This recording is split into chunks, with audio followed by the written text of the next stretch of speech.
जोहार साथियों। Double engine की सरकार में जिस तरह से आदिवासी समाज के इतिहास को हटाने का, उसको मिटाने का जो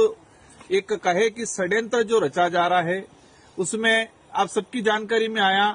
कि मानगढ़ का जो इतिहास सभी की जानकारी में है कि यहाँ पर हजारों आदिवासी महापुरुषों ने शहादत दिया था। गोविंद गुरु महाराज के नेतृत्व में आंदोलन हुआ था और एक बहुत बड़ा नरसंहार हुआ था, जो चौथी क्लास की अंग्रेजी की किताब में आने वाली पीढ़ियों को, उन शौर्य गाथाओं को, उस समय जो वेट वगार, उस समय जो अत्याचार शोषण हो रहा था, उसके बारे में आने वाली पीढ़ियों को पढ़ाने का जो कार्य किया जा रहा था, लेकिन वर्तमान भाजपा सरकार ने इसको हटाने का प्रयास किया गया है। इससे पहले भी रास्तापाल कांड 1947 में जो गठित हुआ था, कालीबाई कलासुआ जिन्होंने शिक्षा के लिए मतलब अपने गुरु की जान बचाने के लिए अपना प्राण न्यौछावर किया था, जो रास्तापाल हत्याकांड नानाभाई सेंगाबाई रोत और कालीबाई कलासुआ, उनका जो इतिहास था उसको हटाने का उन्होंने घिनौना कृत्य किया और इसी क्रम में ये मानगढ़ का इतिहास हटाया गया है। इसके अलावा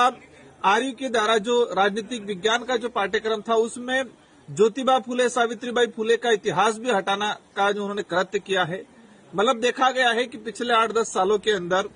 एनसीईआरटी हो या सीबीएसई हो या राजस्थान स्टेट सेंट्रल गवर्नमेंट की जितने जो पाठ्यक्रम है, जो आने वाली पीढ़ी को बढ़ाने का जो कार्य कर रहा है, उन सारे पाठ्यक्रमों से आदिवासी दलित पिछड़ों के जो महापुरुष रहे हैं, और कहा जाए कि देश को आजाद कराने में जिन लोगों की मुख्य भूमिका रही है, जिन्होंने सबसे ज्यादा शहादत दी है, इन शहादत महापुरुषों, उन इतिहास को हटाने का प्रयास किया जा रहा है। मैं एक ही चीज कहना चाहूंगा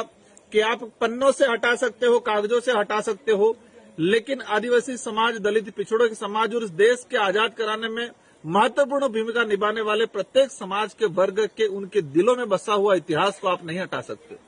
जवाब में दे रहे हमारे राजस्थान के शिक्षा मंत्री जी, और कुछ नेता कह रहे हैं कि 5वीं क्लास में है, मतलब आपके जो हिंदी का पर्यावरण का जो सब्जेक्ट है उसमें आपने डाल दिया, मतलब आप 5वीं हिंदी में पढ़ाना चाह रहे हो लेकिन इंग्लिश में नहीं पढ़ाना चाह रहे। हमारा सवाल ये है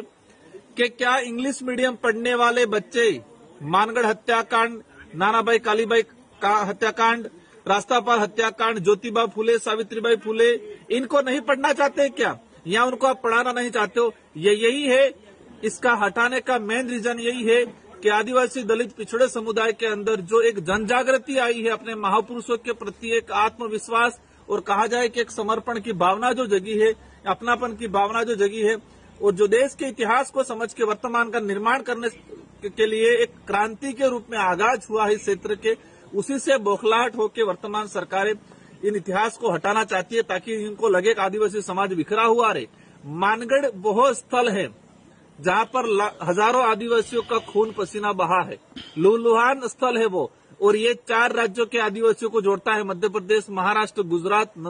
और राजस्थान और केंद्र शासित प्रदेश दमन दीव। ये 4 राज्य और एक केंद्र शासित प्रदेश को जोड़ने वाला सेंटर पॉइंट है, एक आस्था का केंद्र है। इनका यही है कि जो बिल प्रदेश की जो डिमांड थी, वो मानगढ़ हत्याकांड का जब पढ़ेंगे तो स्वाभाविक एक अलग बिल राज कायम करने की जो डिमांड थी, उस डिमांड की ओर अग्रसर करती है ये जो हत्याकांड। तो शायद उनको लगता है कि इस एरिया को बिखेरने के लिए, आदिवासी समुदाय को बिखेरने के लिए, वोट बैंक बनाने के लिए, और आदिवासी समुदाय में क्रांति नहीं आए, जागृति नहीं आए, उस उद्देश्य से उनको हटाने का प्रयास किया जा रहा है। लेकिन मैं पुनः कहना चाहूंगा, आप किताबों से, पन्नों से हटा सकते हो, लेकिन आदिवासी समाज, दलित पिछड़ों समाज और इस क्षेत्र में रहने वाला, मानवता में विश्वास करने वाला और जो शहीदों का सम्मान करने वाला जो समाज है, उनके दिलों से आप नहीं मिटा सकते हो। इन्हीं शब्दों के साथ धन्यवाद, आभार, जोहार। जो घटनाक्रम हुआ है, हटाने का जो कृत्य किया, उसकी हम कड़ी निंदा करते हैं। पूरा समाज, पूरा क्षेत्र की जनता इसका कड़ी निंदा करते हैं।